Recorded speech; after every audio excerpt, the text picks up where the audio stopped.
We return, dressed to see the world leaders, and yet instead out on the field with chaos in the heartland of the Char. So, one other little thing I forgot to mention to you guys, another little update for the game right around now was with minis, a mini Frostbite got added. So, if you liked Frostbite from the story, it was right around now that you could have a mini Frostbite accompany you on your adventures. It's funny, Ulfric hasn't used a mini this whole time. All I have is a mini Queen Jenna, which you get as an anniversary reward. That's our only mini. So I'll use it. Why not? Oh, it's very cute. I mean, hopefully we'll get to see Jenna before the end of all this. Lovely. And we can show our allegiance. I kind of don't like using minis when I'm on a ranger because it feels like some of the minis are big enough to feel like another pet, but you can't fight with them. I don't know. There's something that just feels off to me about it. But hey, all right. So I was mentioning a second ago, or in the last part, about Char being snagged by the vines. And, well, you can see that they have been. They're also, like, intricately made, every little one. We got another one dead here. Not good. And, once again, an event. So, coat yourself in Mordrem spores to battle Mordrem defenses. To baffle Mordrem defenses. And gather samples from the vine chambers. So that's actually going to end in 2 minutes. I don't know whether we'll have time to finish it. But it's alright because in the meantime, we do have some Char scouts we can talk to somewhere through this. Like, look at these walls. Jesus. Alright, and they're actually hiding right underneath. Are you guys sure you're not about to be flattened? I would feel extremely claustrophobic and scared considering that these vines can move.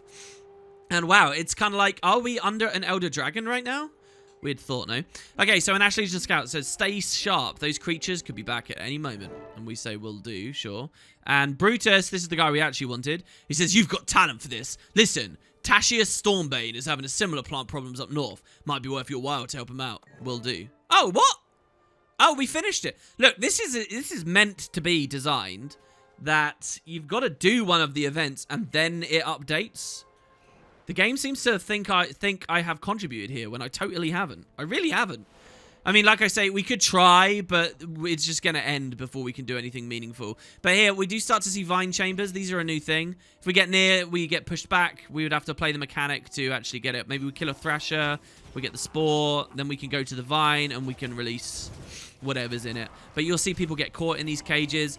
This dragon's really cool, to be honest. This is some fun stuff. There's lots of varieties and different things you'll come across. So here, it's cast its ability. Now there's this pool with the toxins. We get this very weird icon, Mordrem pheromones. Now we can go over, we can break it out. There's a sample there, and then we can hand the samples in to the researcher over here. And you would just do that over and over until he's got enough to be happy. He says, we need samples to study, but the vines attack anything that's not them. Coat yourself in spores or pollen or whatever. That should mask you long enough to get what we need. Will this work? That's the stuff. Well done, soldier.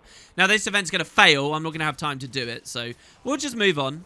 But, oh my god, I didn't want to get from the thing again. Don't worry. Don't worry, Mordremoth. It's alright. Every time I say Mordremoth in these videos, I like, get nervous, like I'm spoiling. It's really weird, guys. You have to understand, through most of the launch of this game, and the whole idea of Mordremoth was just, like, this big, like, conspiracy theory. And the idea to, like, acknowledge that Mordremoth is real, that's like a big spoiler. But here we are. It's not a spoiler anymore. We can talk openly about it. Mordremoth. It's particularly weird for me because when Season 1 was originally coming out, some of you guys might not know this, but ArenaNet have a thing they call the Partner Program, which is where various YouTubers and prominent people from websites that cover the game are allowed to have developer conversations sometimes and get access to patches just before they come out so that they can prepare reviews and guides or whatever they want to do. It's like a nice privilege some people get. And when they very first set that up, I was invited, and months before the end of Living World Season 1, they told me that Mordremoth was real and was going to be a thing. And I had to sit quietly about it for months and not say it and not, you know, tip anyone off that I knew. And I think that's just become ingrained in me now, that idea that Mordremoth is a spoiler, so be careful saying it. So anyway, we move further up. I don't think that in outposts like this one here, where there's not necessarily any stuff nearby, they will talk about the vines. You kind of have to go to the more localized areas, and there'll be one indeed coming up here. Let's have a little bit of a look at our traits again. And maybe what we can do here is finally have a look at the last line, which is nature magic. I mean, you've seen everything about wilderness survival now. You know the 3 Grandmasters. So let's go nature magic. Let's just buy our way all the way into it. And thankfully we can do that even while we're in combat, because of course we're randomly going to get attacked. And, I mean, we're here now. But next time we're on a bit of a walk, I'll slot some nature magic stuff, and we'll see what that's like. I do like nature magic as an idea, you know. I play a lot of elementalists, so the idea that you could be a nature mage too, but only rangers get to do that. Instead of fire, earth, water, and so on, there's, like, nature is brilliant. Anyway, so we just got podded. We got thrown in one, and I had to spam skill 1 to get out. We'll learn a bit more about that in a second. Now, this event ends in quarter of an hour, right? So we've come to this one at a good time. We can definitely do this. So, hello, Stormbane. We're captured by vines. I need some help here. And indeed, I've been captured by vines as well. You'll notice that I have a skill to break myself out, but if there were any other players around and the event was more scaled, I would find that quite hard because the health would be a lot higher. But other players can hit the vines like I'm doing here. So other people can break me out into freedom. It's a cool idea, and the devs don't play with it that much, honestly. The Shatterer back in the other map does have a mechanic where sometimes people can get caught in branded crystals or knocked down by branded minotaurs, and only break bar damage can free them. But in general, the devs don't do it too much. They do here with some of the Mordrem. You gotta have my workers. They're wrapped up in the vines over there. I'm on my way. Okay, so we need to free workers. We have found 0 of 10 so far. There's a warg here. You should find that the Mordrem and the vines do attack regular things as well. But here, so we'll just see what we've got. It looks like we've been marked by something here. Maybe when this immobilization runs out, I can dodge and I can not get thrown in. Yeah, there you go. So we want to watch carefully. If we get tagged like this, we want to look at the active effect and then dodge when it's about there. Maybe we could dodge even earlier. I don't know. It's asking me to dodge a lot, though. I think I'll run out of endurance soon. And then that way we won't get thrown in any of these. I need to use sharpening stone a bit more and traps a bit more. So here's something really cool, by the way, as well.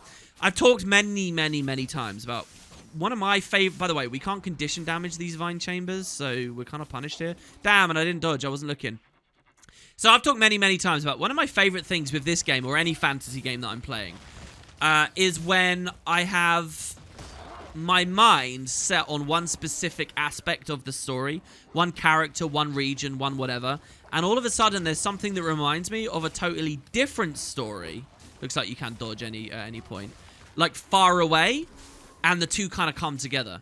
Now this is one of those moments for me here in Guild Wars 2, because we are fighting a form of dragon corruption really here. The machinations, the constructions of a dragon. A new dragon has awoken and has started to scar the landscape. Well, that's exactly what Kralkatorrik did, right?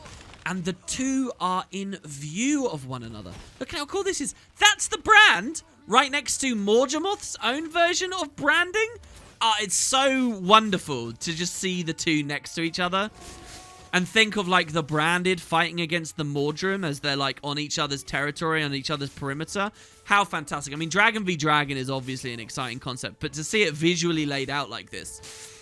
And I think some of the vistas might even give you, like, really good glimpse of exactly how like, aggressively close these two places are. But, of course, they're different kinds, you know. Kralkatorrik almost accidentally created the brand. It seemed to not care at all. You know, in the novel Ghosts of Ascalon, there's a description of Kralkatorrik caring as little about the brand as we would care about a footprint we leave in the sand behind us as we walk. Right? That's what the brand is to Kralkatorrik. It just doesn't care. And the novel obviously talks about all this crazy stuff with Almora losing her entire warband and all the monstrosities and people's mouths being replaced with, like, you know, the kind of mouth or maw that you'd find on a leech, and it's like all this gross, horrific, abominable stuff, and Kralkatorrik didn't even care.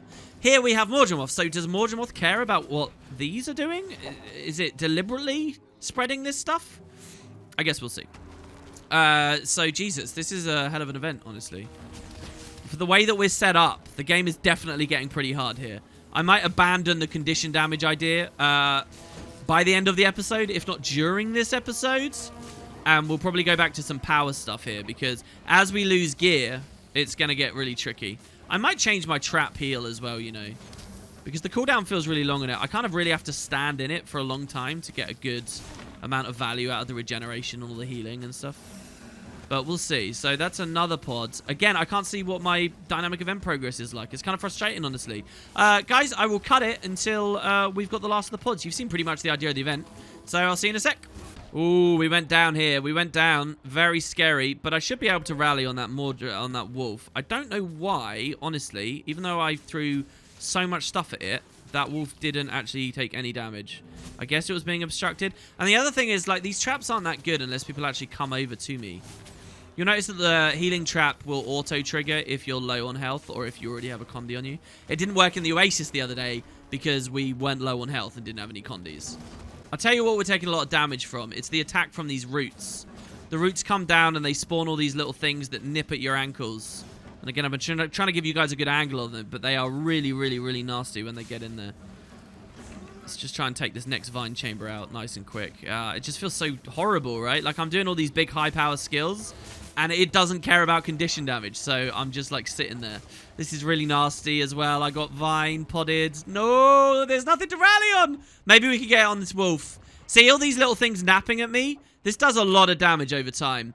Oh, we might die. Hold on. We can res. Come on, res me, pet. Res me. Where's my pet? There he is, Bertolf. He's holding us up. We can rally. Come on. Getting obstructed again. Fine, the skill 2 doesn't get obstructed. Thank God Ranger downstate is as overpowered as it is. This is brutal. This is really horrible. How many more chambers do I need? I think it's only 2, right? I see this one and then the one back there, and we should be okay. Oh, my lords. Look at all the friggin' things I'm just trying to dodge away from. You see this? If I don't keep moving, you see how they're following me? They're popping out of the ground. Those little piles of worms, they feel like. Oh my god, there's another pod has just spawned. They're not actively spawning against me, are they? All right, that's 2 pods. Dude, come on. Oh, let me heal. I need a better heal. All right, last pod. It's over here. Or is it the Thrashers that do that? I think it's the Thrashers. I think it's that this Thrasher's been sitting here doing ungodly amounts of damage to me for ages and ages and ages, and my pet's just been podded. It's actually kind of another really overpowered thing about Ranger that my pet is getting this mechanic instead of me, so I only have to dodge half as much, in theory. Look, I can't even trigger my traps on the pod. I can when a root spawns on it, which is kind of nice. But again, when they don't take condition damage, who really cares? It's right. I think we're on top of it. This is the last one. Come on. Whew, thank God they gave us 15 minutes, because that was close in the timing. How didn't I notice that again? Unbelievable. Looks like you got them all back safe enough. Nice. Yeah, you're welcome. That was really challenging. Maybe that's fair since we basically got a free pass on the previous one, right? Okay, Stormbane. Does anyone else need help? You really saved our tails, Ulfric. But I just heard of another one of these creatures rampaging south of us. Scout Renfire can help you pinpoint the beast location. Alright, I think that's the one that we were looking at earlier. I had a sense that there might be another one. It looks also, guys, like we got a male in the middle of this. So, let's see what they're talking about there. Still looking for supplies. This is from Brutus Rendflesh. Appreciate all your help collecting those plant Mordrem samples. Alias mentioned you were looking for one of your own. I just sent the Legions the batch we collected, but one sample didn't make it. It's yours. Looks like a seed of some sort. Maybe you can grow it and see what happens. So, here we get a seed. A mysterious seed. So, basically, this is like a Mordrem seed that we can choose to grow if we like. And it's what this vial of Oasis water is to do with. Remember that we got this? Essentially, you can spend geodes to get a plant pot. You can do all kinds of stuff. And slowly over time, you can grow this seed into a back piece that you can even wear. I don't really plan on doing that. It's an ascended back piece as well when it gets to its final tier, I think. But it has a kind of a pretty animation. And this was sort of an end game thing for people to do if they were going to play a lot of the story going forward. And yeah, it's called Mordrem. And not only would you get a backpack, but you'd get like a special little item that consumes excess currencies you don't need, so you could kind of trade it in for more money. It's pretty nice. And again, it's one of those things, if you guys hit a point where you're out of gold and you can't immediately get the next Living Word episode, you could work on growing Mordrem, the backpack, and at the same time, Jesus, this is a huge attack here, at the same time be earning some money for the next episode. Anyway, I'm going to go over to this beach here and speak to this person before I deal with that event. You never know. He might want us to just do that, and then voila, we get it. If we do it early before speaking to him, it might not trigger. So that's my thinking right now. Hello, Renfire. Isn't that the guy that just mailed us as well? I think it might be.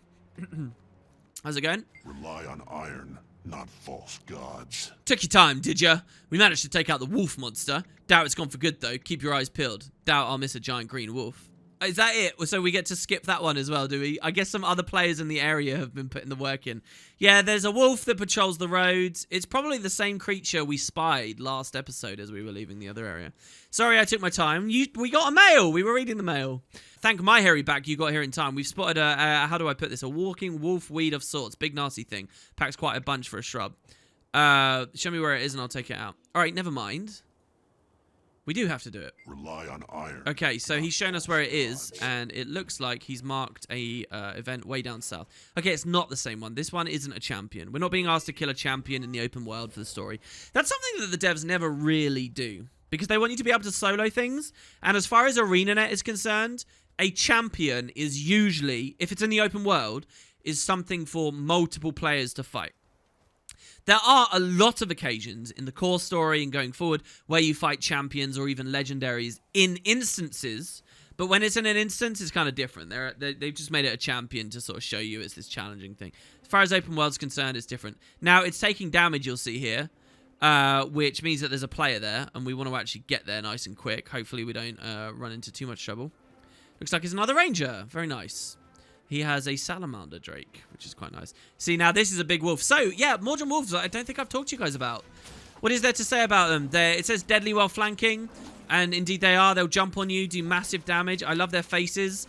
These days, you'd probably look at something like that and think that looks like, you know, one of the creatures from Stranger Things. But this does predate all of that. Yeah, this is very cool. And we can keep some crowd control on it. What we did there was we stunned with the concussion shot, and then we blew out with the spike trap. So, got launched twice. It's gone invulnerable and ran off at half health. Also, why have I taken so much damage, you might wonder? Well, that's because they have retaliation as well. So if you've got a way of getting rid of retaliation, like if you're playing a necromancer, you can get through these much more comfortably. For me, retaliation is actually a real problem, because if I use something like that short bow 2, I'll eat like 5 hits of retail instantly. Same with my axe 2. So kind of painful, honestly. Not nice. So anyway, the big wolf left there. There you go. That was me getting flanked and hit really hard. Luckily, we can rally. It looked to me like our friend here, this random other player in the area, was going to res me, which is nice. Also, even Axe 3 being AoE, it will AoE all of them, and retail will come from all of them. Or my bouncing axe will come from all of them. I'm actually going to get really hurt just fighting here, so I need to play super passive. We'll let Beartooth do the most of the work. Beartooth's actually tanking as well at the moment, which is pretty nice. Has the aggro of the opponent. Here, if I throw a crippling talon through the water field, we'll give ourselves regeneration, guaranteed, which is kind of nice. Okay, so now he disappears at 50%, and now we get a tendril root. Okay. Tendrils are fine. I mean, I can fight them lots. And there you go. Stop the Mordrem spreading the corrupted tendrils. The event's done. Okay, good. Now, it looks like we just got to return up, report for duty. Oh, in fact, all the way up here. Looks like we got it all finished off. That's one of the cool moments with Guild Wars. I really felt the help from that ally there. If I didn't have a random other player with me, that could have been a real problem. It could have been a serious struggle. Night has fallen, but luckily we get to leave this hellhole. Heard you gave them a thrashing soldier. That should keep the area quiet for a while. Give me a report. Eradicating these things will take an army, we say. Yeah, I mean, they are challenging. Just like how I like my vegetation. Dead. Thanks to all your help. Here's an extra plant sample. Renfish gave me. I don't need it. That's weird. It feels like the dialogue broke there. What's he talking about? Anyway, so you wouldn't believe it, really, if I had told you before this episode started the next few videos would be very char heavy. You wouldn't have believed me. But funnily enough, this is not the only char stuff we're going to get in this patch. Seriously, we're just getting started. Meanwhile, Timey has been doing stuff. Let me delete this, and this. So Timey says Flunt is here. Okay, so remember, there are many counselors. One of them is Counselor Flunt, who in the personal story really didn't have much going on. Now, if you go back and you watch Brakt's early adventures, Brakt did meet Flunt. And I told you guys at the time that Flunt really wasn't going to do much for a while. But one day he'd be more important. Welcome to one day. So, Flunt. Timey says, hello. I'm not interrupting anything important, I'm sure, right? Well, if I've stopped to read a mail, I'm sure not. So, Bram told me about the summit you're planning, and I talked to Zodja. She treats this like a phone call, right? It's not a phone call. So, Bram told me about the summit you're planning, and I talked to Zodja. She talked to the Arcane Council, and one thing led to another, and now Councillor Flunt is here in Scarlet's Leyline lab with me, breathing down my neck while I tried to finish my device. Wow. So the one I anticipated would be the hardest actually gets moving the quickest. It's not the entire set of counselors, but one of them in particular. And he's in the hub. I mean, we didn't want the Inquest in there, but look, this is different. These are people from Ratasum, running Ratasum. He's holding his attendants at the summit over my head until he sees my device in action.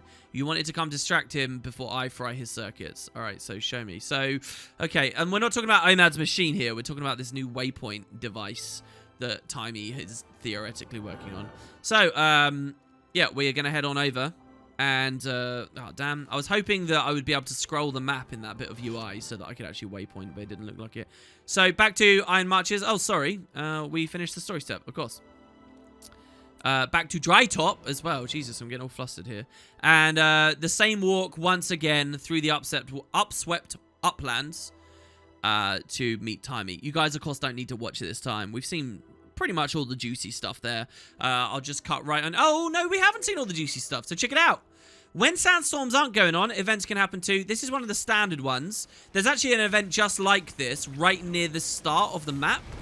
Basically, there's a Tendril, but if you kill the big Tendril first, I'll show you what happens. If we kill the big one before the little ones die...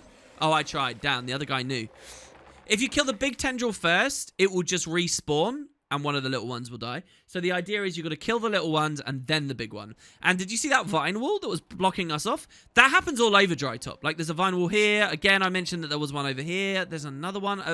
I think we have to wait until more explanation before we can talk about other stuff. But there's all those little bits, you know, and I like that. I think that's cool. I like that, like, real sense of an adventure you get on this map, as opposed to, again, just being big open fields like Queensdale. But hey. All right, so let's move on. You guys are going to see as the videos go along, by the way, lots of these random glowing things in the sky. You're just going to have to ignore them for a while. I will talk about them in due course. They are not relevant for the story just yet, though. So pretend you didn't see them. All right, let's move on. I'll see you guys down there. I guess a similar thing with this door being closed and the Inquest defending it, you know. It's another thing where it's like, okay, here's a dynamic event, but we don't want you just running past it. And it kind of works, you know. This is nice for once we come in here and it's not infested with Mordrem. There's just earth elementals hanging around. I like the idea of earth elementals or any kind of elementals being drawn near ley lines. It just makes a lot of sense, you know. I kind of wish that earth elementals were bigger in Guild Wars 2, though. Like, these strike me as enemies that would look really good when scaled up to be much bigger. And sometimes you see them as, like, veterans or champions in specific events. But the standard ones, I don't know. I mean, I'm taller than them. I am a Norn, I get it. But still. So then we go. The new mission is called the Waypoint Conundrum. We see a bit of concept art on the loading screen there, which I'm sure was what inspired the entire aesthetic of this chamber and how to actually deliver it in-game. Don't touch anything. Progeny, do not speak to your elders in such a tone. I won't have it. So, Flunt has got an amazing voice. I thought you'd never get here. Did you stop off at the dead end for a pint and a pie or something? Dude, I could go for a pint and a pie right now. For real. Steak and Stilton. Let's do it, baby. Hey, Flunt. How's it going? What do you want? If you have time to speak with me, then Timey must have finished the device. If that's not the case, then go assist her until she has. Just checking on you, Counselor. I'm glad you don't need anything. So, he's a dick, okay? Like, we don't like Flunt. Very typical of the Arcane Council in my mind. Well, maybe not typical. Maybe he's one of the worst. Keep your voice down. That old lab rat doesn't need to hear this. Okay, I got your mail. What's going on? Well, I talked to Zoja, just like Bram asked me to. She got me in to see Councillor Flunt. It was all going great until I made the mistake of mentioning my device. The Waypoint recalibration device that you've been working on? Exactly. I'm almost done with it. So, he insisted on coming to see what I was working on. I had no choice. I had to bring him here. Are they going to come to the summit? He won't commit. He says it all hinges on whether my device works or not. Okay, let me talk to him. I mean, that doesn't even make any sense, Flunt, to be honest. He says, I've surmised that you are Ulfric Rumkerson. What is your involvement in all this? I'm a friend of Timey's. We're working together on the summit. Good. I'm glad she has a hint of adult supervision. However, it is of utmost importance that the council be alerted when underage progenies make discoveries such as this cave. I understand you're here to inspect her device. I like the sense here that he's just BSing and it's just typical Asura nonsense. He just wants to be in on it. I understand you're here to inspect her device. That is indeed the case. I need to verify that she is in no danger. She claims to have discovered a means to lowering the frequency at which the waypoints resonate. She is working on it, yes.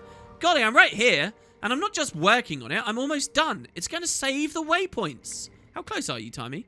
Well, I'd be closer if these scholarly gentlemen would stop distracting me from my work. Oh yeah, I'd like to point out there are some council guards here. And they're rummaging through the boxes, looking at whatever they can, doing random emotes. I almost feel bad, I almost didn't point that out to you guys. Counselor, Timey needs time to finish. We promise we'll show it to you then. I will wait for a short while, but I insist on inspecting the device soon. And you will attend the summit? It's very important. I will attend the summit, but only after I verify that this device can protect our Waypoint network from marauding vines. Otherwise, I'll have to return to my lab. Alright, okay, maybe it makes a little bit of sense. We understand. Come on, Timey, let's get to work. Everyone stand back. Except my assistant. Back! Back! My brain needs some room to breathe. Am I the assistant? I think I am. Is that old windbag out of your shot? Good. Okay, let's talk. I am gonna need your help to build this thing. Okay, how so? I'm going to need to explain this in terms you'll understand, okay? The device we're building modulates, changes the frequency at which a waypoint resonates, how fast or slow it vibrates. Got it. How does it work? Good. In theory, it taps into the waypoint network, finds the waypoint we want to fix, and then a dialogue happens between my device and the waypoint. Basically, my device calms down the waypoint. Okay, I understand. So what's left to complete? I need 3 very specific parts. There are tons of scrap here from the inquest. My hope is that we'll find what I need here. Ugh, but it's going to take forever with Flumm breathing down my neck. I'll gather the parts while you stay and work. It will save time. That's perfect. I'll send Scruffy with you. He has an autonomous mode now, and I've been hoping for a good chance to test it. Sounds good. What am I looking for? Wait! Let me load up Scruffy with a few detection algorithms to help you out. Right. So we get to ride around in Scruffy. Now, we are very big, granted, but let's imagine we strip these burdensome clothes off. And then from there, I keep talking about stripping Ulfric down this season. I don't know why. And then we'll fit in a little bit better. Okay, part number 1. I need containment sterilization fluid. You know, that icky stuff the inquest stores specimens in? Don't worry, I'm not trapping innocent life forms. This stuff just so happens to be suitable for the liquid elements of the device. Number 2, the etheric armature from a standard power generator. I'm sure they've got one around here somewhere. It's not a lab unless there are power generators going haywire. Finally, I need a sample of leyline magic-infused rock. You could mine some, perhaps, but that'd take ages. I spotted samples earlier stored in wooden boxes toward the rear of the cavern. Much easier to just take those. Scruffy's ready to take commands. Simply interact with his input panel and select the behavior routine you want him to follow. He can detect items of interest, follow you, and defend from enemies. Scruffy can also repair damaged containment units if you happen to find any. Oh, hold on. We don't ride in Scruffy then. I thought we rode in him. I guess he just takes commands. Scruffy's command panel has 4 options available, one of which brings up instructions from Timey. Read instructions. Follow mode is just that, following. Don't count on Scruffy to do anything else. Defend mode disables following, but Scruffy will fight for you, protect you, and even draw enemies off of you. I've also included a handy detection scan. If you're looking for something, it might help to point the way, and then there's an ambush ahead. It will warn you. Alright, so if we scan, it says follow mode has been activated for the defend or detection mode. Okay, so we follow. And now we want to go for containment fluids. Such questionable fraternization should be closely monitored. Agreed. The Council has been too lenient with Zojja since Snap's passing. Her recent activities are especially concerning. Entrusting a progeny with critical projects, allowing her to run around with those reckless doorbusters. At least they keep her and her golem out of sight. How true. So this is quite interesting. Zojja, we don't interact with much in the patch, right? But they do talk about Zojja lots, and it kind of gives the sense that she's around and the devs are going to do things with her and that, you know, she's a part of the world doing stuff. So yeah, Flumm says, what do you want? Yeah, that was just the dialogue earlier. Okay, so basically we're going to explore the cavern. We're going to gather these various devices. These earth elementals are attacking us now. Maybe we can skip having to fight them just by moving. And what happens is we've got these big rings. There's actually going to be loads of elementals attacking us, aren't there? And when we're in range of the ring, that's when we want to do the detection pulse. I'm going to activate defend mode here so that he does help. So we've got us, we've got Mini Frostbite, we've got Alson, and we have Scruffy. We should be able to get through this stuff perfectly fine. None of these enemies are going to be Condi immune either. And I don't care how little condition damage I have in my build. If I put over 20 bleed on you, you're eventually going to melt down, which is pretty good. Alright, so that's that. Now, what we can do is we can go follow mode and then detection scan. And you'll see on my mini-map, it's actually put a little marker up. So there's a ton of devices here, like these containers, and we could search any of them, but the only one with something actually in it that we really want, that is good, is this liquid containment chamber here. So we interact. It says it looks stable. A sterilization fluid sample can be taken if the container's transfer mechanisms are reinforced. So we can grab a sample without reinforcing the transfer mechanisms. Or do we want to go back to Scruffy? I don't think the instructions are really going to change anything. So should we just try it? Alright, so these ooze came out. So this is our first time through, but I'm trying to do this in a decent way for you guys because one of the bonus achievements here is to do everything perfectly each time, right? And I thought it was just as simple as make sure you scan properly, and therefore, like, you could just run around the cave spamming and killing things, and then that's it. And you just hope that it goes well from there. Jesus, these translucent ooze have a lot of crowd control. I really need to get my elite up. And that way we'll have stability and we won't get hurt too hard. Jesus Christ. Did you see that? Look at the damage we took. My God. Alright, so there you go. We got it. Nice. Is the idea that the ooze themselves is the liquid we had? Could be. Alright, so now we just want to go deeper in the cave. You see the green ring has changed. We move over here. There'll probably be more stuff. We get an Asuran lift here that's fallen down. The device does not look like a power generator. It does, however, have an activation switch, and we could choose to switch it on. Or over here, we've got some inquest papers. Inquest papers cover the walls, but none of them describe how to disassemble a power generator. We have an Asuran stand over here. Several stands are scattered across the ground. Each have various power gems, but aren't actively powering anything. I love this, where you get to interact with stuff like lots. It's really nice. And if we do the detection scan here... Does that spawn stuff? Interesting. Why is there a ring here? Maybe we have to stand in that in order to trigger that. Anyway, it will tell us that the specific device we're looking for is this power generator. And it says this is a standard Asuran power generator. A nearby note is reading that do not attempt to disassemble the generator without employing the proper procedure. Refer to instructional pamphlet 2065 for more details. So you can just try instructions for chumps, or you can try and do it perfectly. I'm going to try and do it perfectly. And if you fail, you know, it might spawn enemies, it might knock you down, it will do a variety of things. Look for the pamphlet. This is clearly not the pamphlet. Do you want a detection scan? Are you going to show me the pamphlet as well? Maybe not. Oh, hey, here you go. Actually, on the minimap, you'll see we've got another green circle now has appeared up over there. And that's possibly where the pamphlet is. To be honest with you, I don't fully remember. Let's just go have a look. Let's do a little bit of an explore. And we'll see. These poor Asura are dead in here, man. They don't even look like Inquest, some of them. That's what's really kind of disappointing about it. We're all dressed up for a world summit. And we're just running around in caves or saving Char. Not the adventure I signed up for. Here you go. So, instructional pamphlets. So, several instructional pamphlets lie on the table. The one we wanted was 2065. 406 wasn't it. No, it was 33333. I'm going to read 2065 first, but I wonder what...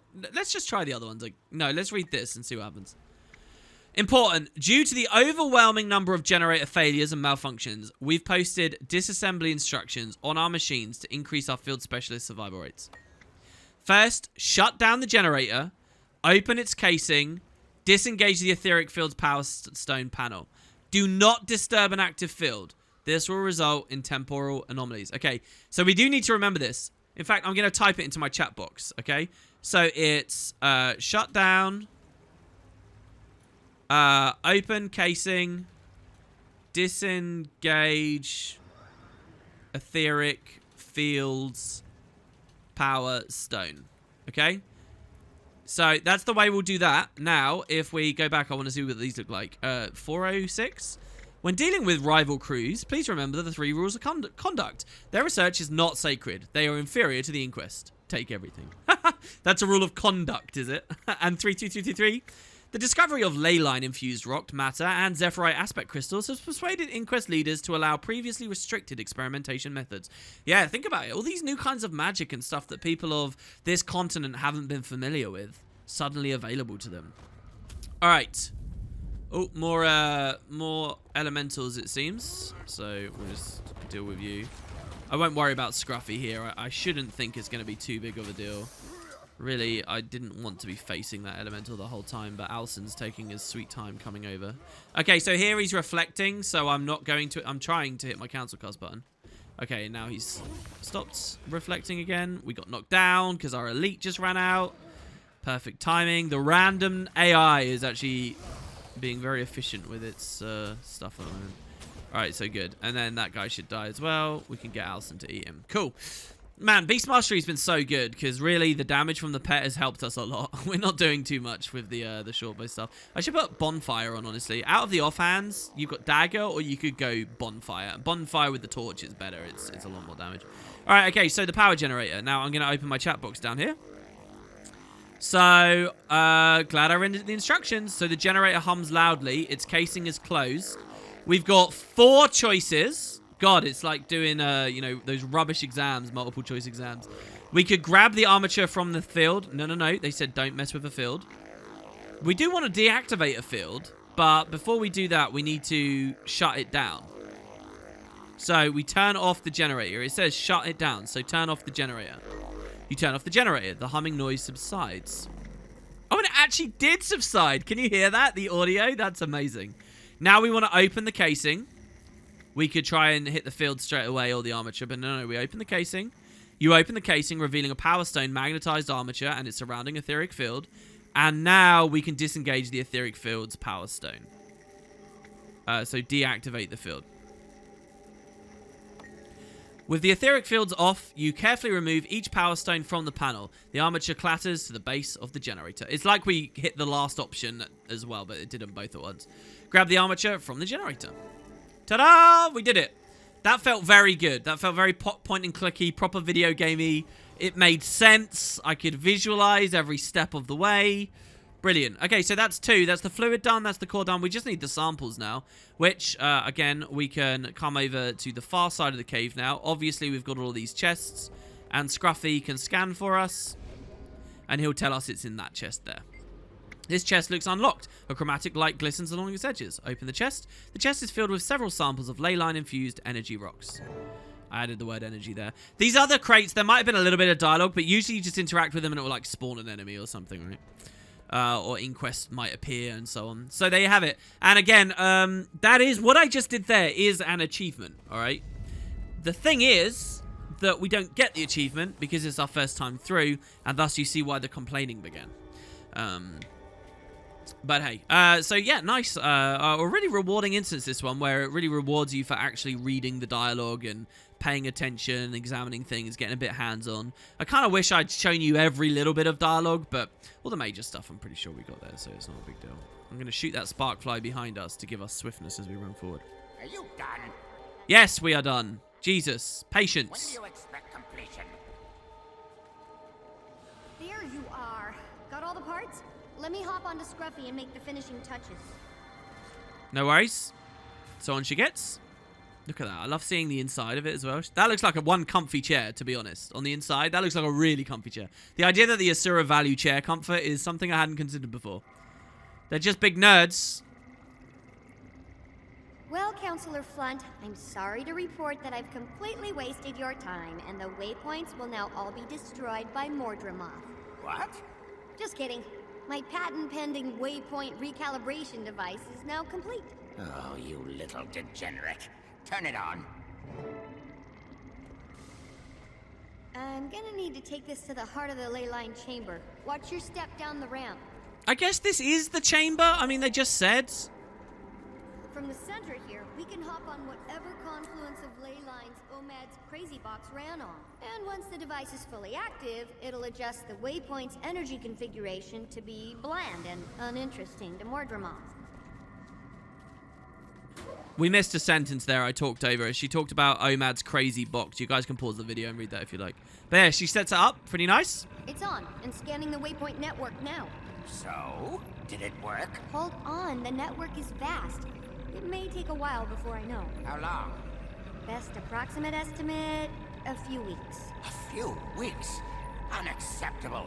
Who knows how many waypoints we'll have lost by then? We need to discuss this. Hi, Casimir. Don't pay attention to Flunt. The boss is handling it. This is kind of cool. They say a few weeks. It kind of feels like a reference to the release pace, you know, that they were going with, a couple of weeks. Flumm says, "This is unacceptable. I should have known better than to trust some underage degenerate." Ah! He's like a stand-in for the community, mad that the patches weren't coming quicker. Councillor Flumm, I'm sure that Timey can speed up the process.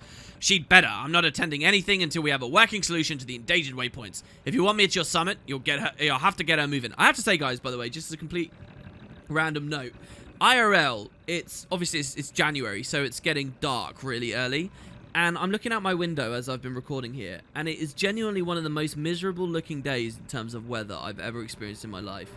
It's like not even that late in the day, but it's almost dark out.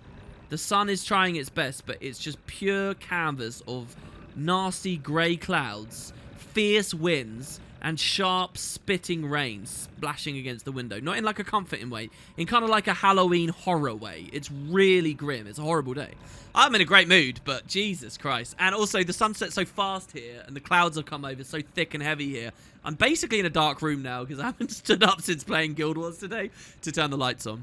All right, I understand. Fine. Wow, you work fast. And you just started today? It's not like I just imagined it. Once you've got the design, all it takes is time. And, well, I couldn't have done it without the help. Thanks. We did help. We helped very well. Me big Norn, me lift, me move things. Flumm's the worst. I'm sorry we have to part with him. That's my life at Ratsum in a nutshell. It's interesting, the image of Timey on the UI doesn't really show her on the shoulder. It shows Scruffy. Sorry, what was our response? We only have to be nice to him for a little while. Yeah, it's like Flumm's her, like, headmaster or something. He's not, but that's kind of the vibe I get. I wonder whether they could have invented like schooling characters for her if it was the Timey show, but there are more things to look at. I came to check on Timey, but I'm glad to see you here too. I talked to Countess Anise like you asked. What did she say? She relayed our information to the Queen and, surprisingly, replied quickly. Queen Jenna will attend the summit. Wow, well done, Kaz. That's great news. Our first confirmation. At Wales second, including the Pale Tree. I know! Apparently talking to Countess Anise was the right move. What are you going to do now? Well, I'm meeting Bram in Holbrook. He has to talk to Air about White Bear. Oh, right. Well, good luck with that. I know he doesn't get along so well with his mother. Your presence will help him a lot. Thanks. Can you stay with Timey and make sure nothing interrupts her work? It's important. Absolutely. I'll send word if anything happens. Thanks, Kaz. And so we get the instance complete. This is not the last we've seen of the Waypoint Conundrum, believe me. But the device is up and working now. Here we get a leyline stone. This again is to do with growing that seed we got earlier. The polarity of this stone is locked in a stable matrix. A leyline disrupting device could unlock its potential forces. We get some dusty loot. We get more lockpicks, lab equipment, more fragments for exploration of the world. And there we have it. Casimir says, have a safe trip. Don't worry about us. I'll keep Timey safe and on task. I actually like it here. It's so pretty. Have fun and be diplomatic with fun. Yeah, like I was trying to say, the ley lines are all coming in, I guess, from these angles. It's weird because I sort of know that Dry Top is just above and we're not even that deep underground, but hey. And Flunt is the worst, blah, blah, blah, blah, blah. All right, that's fine. It'd be very cool if somewhere in this room you could see like a chamber that looked like the miners had once broken into. Maybe we consider this to be it. I like the very round borehole, like it's some kind of drill device that Scarlet had used, but more it's just this weird hivey, pockmarked sort of terrain we see in the area. Well, there you have it. So I'm going to leave it there, guys. Turn the light on, sort some stuff out, and I'll be back next time with Ulfric as we finally see someone in a position of power. We're visiting Air for the first time in a while. Air was obviously a big part of our story. We were hanging around with so long, and she is the first of the Destiny's Edge characters to be seen in Season 2. So there'll be lots of fun. Hope to see you guys over there for that. And until next time, guys, take it easy. I'll see you shortly.